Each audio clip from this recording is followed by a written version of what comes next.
एक प्राचीन ग्रंथ का पन्ना खुलता है और उस पर लिखी एक पंक्ति जैसे सीधे दिल को चीर देती है।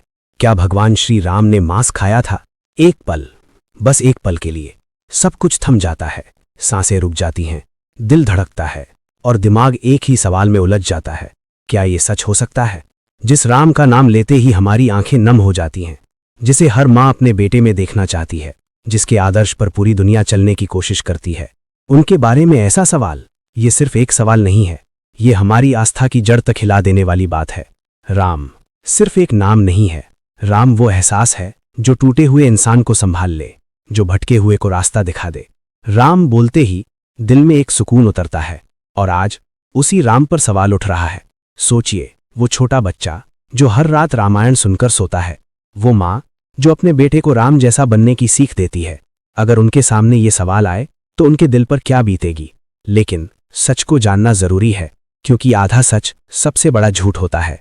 वाल्मीकि रामायण, वो ग्रंथ जिसमें राम का पूरा जीवन बसता है, उनका हर दर्द, हर त्याग, हर आंसू। जब हम उसे पढ़ते हैं तो हमें कुछ शब्द मिलते हैं जो आज विवाद बन चुके हैं, मांस।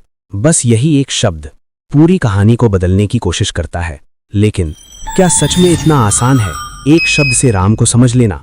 संस्कृत सिर्फ भाषा नहीं है, वो एक विज्ञान है। एक एक शब्द कई कई अर्थ रखता है। मांस, जिसे आज हम सिर्फ मांस समझते हैं, वही शब्द फल के गूदे के लिए भी इस्तेमाल होता था।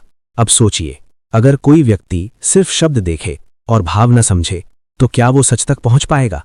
अब उस पल को याद कीजिए जब राम अपनी मां कौशल्या के सामने खड़े हैं। आंखों में आंसू हैं, दिल में दर्द है, लेकिन आवाज में दृढ़ता है। मां, मैं वन में एक तपस्वी की तरह जीवन जीऊंगा, सिर्फ कंद, मूल और फल खाऊंगा। एक बेटा जो अपनी मां को छोड़ रहा है लेकिन अपने वचन से नहीं हट रहा। क्या ऐसा बेटा अपना वचन तोड़ सकता है?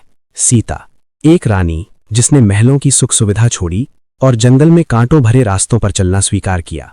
क्या वो सीता जो त्याग की मूर्ति हैं ऐसा कुछ करेंगी जो उनकी मर्यादा के खिलाफ हो?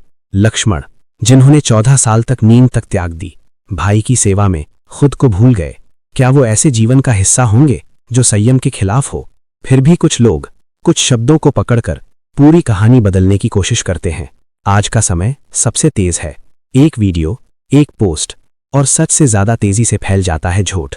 एक लाइन उठाओ और उसे अपने हिसाब से मोड़ दो और फिर लाखों लोगों के सामने रख दो। लेकिन सवाल ये है, क्या हम इतने कमजोर हो गए हैं कि बिना सोचे हर बात पर विश्वास कर लें?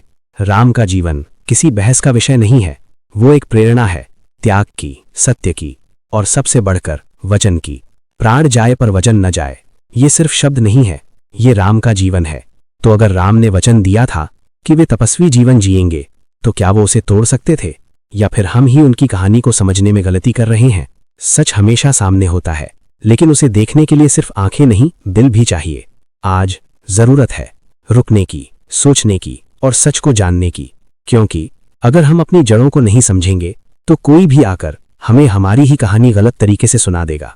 राम आज भी वही हैं, पवित्र, निर्मल, अडिग।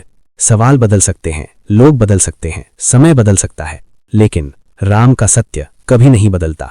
तो अगली बार जब कोई आपके सामने ऐसा सवाल रखे तो सिर्फ जवाब मत दीजिए, उससे पहले अपने दिल से पूछिए, क्योंकि आस्था डर से नहीं, समझ से मजबूत होती है।